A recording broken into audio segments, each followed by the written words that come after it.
In the last video, we finished this natural recurve Osage bamboo bow. In today's video, we're gonna take my personal mountain bow and convert it into something even better. This bow isn't without flaws. So what we're doing today is making this as good as we possibly can. Then, as some of you know, I've switched to shooting left-handed. So right-handed bows aren't much use to me anymore, so I'll sell this one on my website if any of you guys are interested. Welcome to the finale, episode 6 of Bows Reimagined.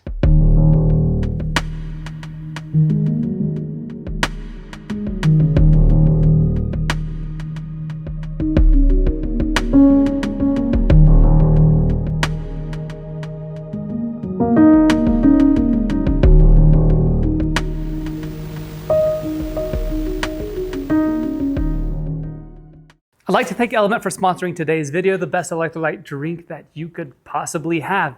It's not only delicious, it replenishes you as you get dehydrated, or even better than that, before you get dehydrated, proactively take this and you will have so much more steady energy throughout the day. You see, when you rehydrate, you don't only need water. You need to replenish your salt, your magnesium, and your potassium. And their perfect blend has 1,000 milligrams of sodium, 200 milligrams of potassium, and 60 milligrams of magnesium. But in my words, you feel good longer when you have Element. I have these every single day. I've been a customer for 4 years. They've been a sponsor of this channel for over a year now, and I stand by their product. I have it every day at the workshop. When I come in to work, I have my coffee, and then I have Element. This helps me replenish from the dehydration that comes from coffee sometimes. So whether you're at the gym lifting weights, whether you're going on a run, going on a hike, or just going to work, trying to get more energy and stay hydrated, Element will help you out. So go to drinkelement.com/Kramer to get their sampler pack with any purchase. That allows you to try out your next flavor with zero commitment. And if you're already a customer, feel free to use my link. Then you just get those extra 8 to use yourself or give to a salty friend. With that said, you've got to go try Element. Thanks, Element, for sponsoring today's video. Don't get me wrong, this bow is awesome as it is, but there's a few visual things I can fix on it. The first thing is that I tried out a brand new finish, but it's rubbing off. It didn't work out as good as I thought it would, so we need to strip it. Secondly, the original limbs I made for this riser ended up being a lower draw weight than I wanted for hunting season. So I added different limbs to achieve a heavier draw weight, but I wanted to practice and shoot it as quick as possible, so I didn't match up the limbs to the riser as good as it could be. So performance-wise, nothing wrong. Aesthetically, if I match that up, it'll look much better and just drop the draw weight 2 or 3 pounds. Additionally, the tip overlays could just use a tiny bit of work to make them look better. And besides that, it is pretty solid and ready to go. So we'll build that quickly. Let's do a shooting session with it because it's so fun. I'll test the speed for you as well. This bow design is special to me, and I think you're gonna like it too. So first things first, we need to match the limbs to the riser. We'll do that by taking the bowstring off of it and then matching it up on the belt sander.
Got an arrow speed test with a 373 grain arrow. Our bow is 37 pounds, so that's 10 grains per pound of draw weight. I do have beaver string silencers on the bow, so that's going to reduce the speed by 4 to 6 feet per second based on my previous test. And it's a D97 string, not a fast flight string. We could increase the speed by about 10 to 12 feet per second if we were trying to max out there.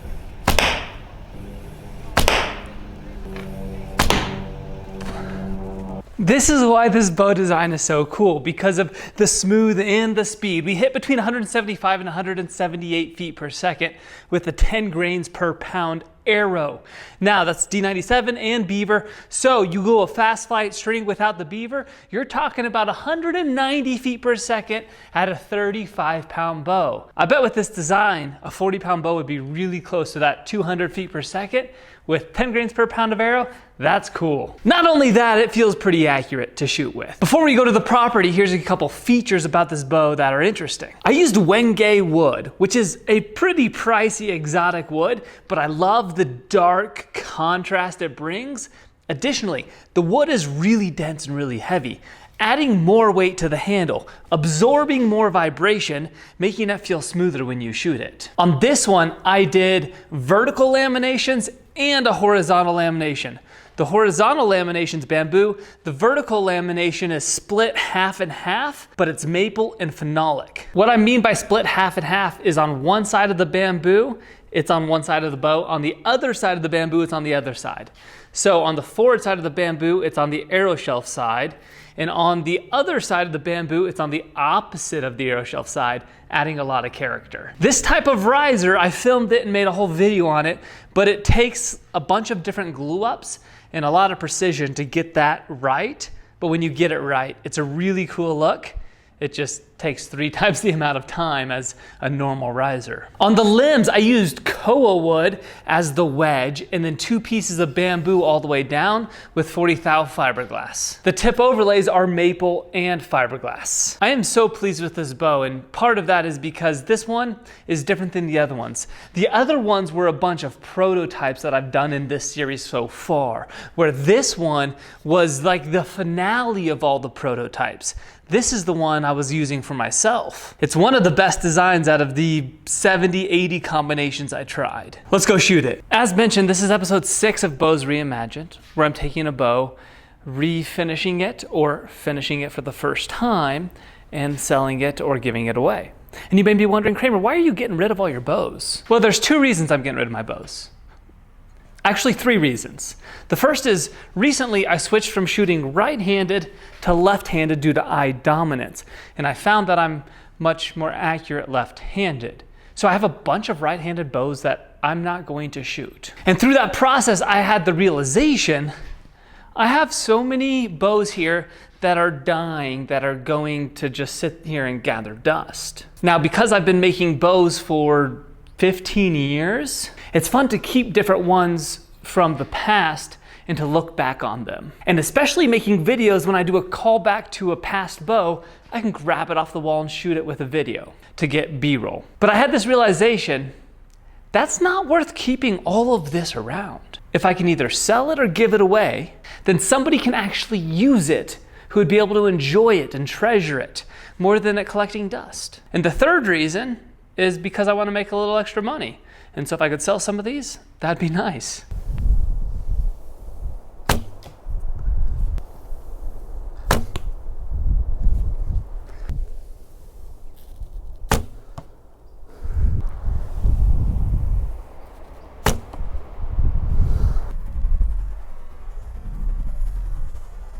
Okay, here's a couple more back up the hill.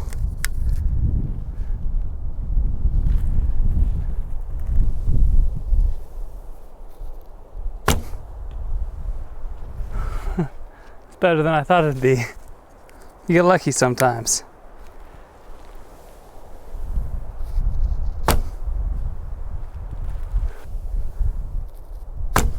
I appreciate you watching.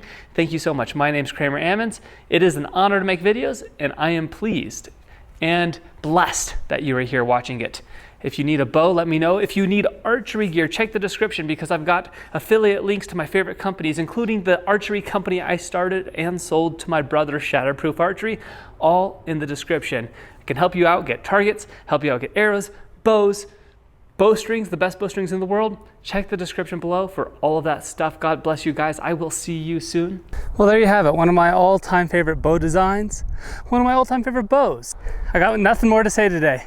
So I'll see you guys on the next video.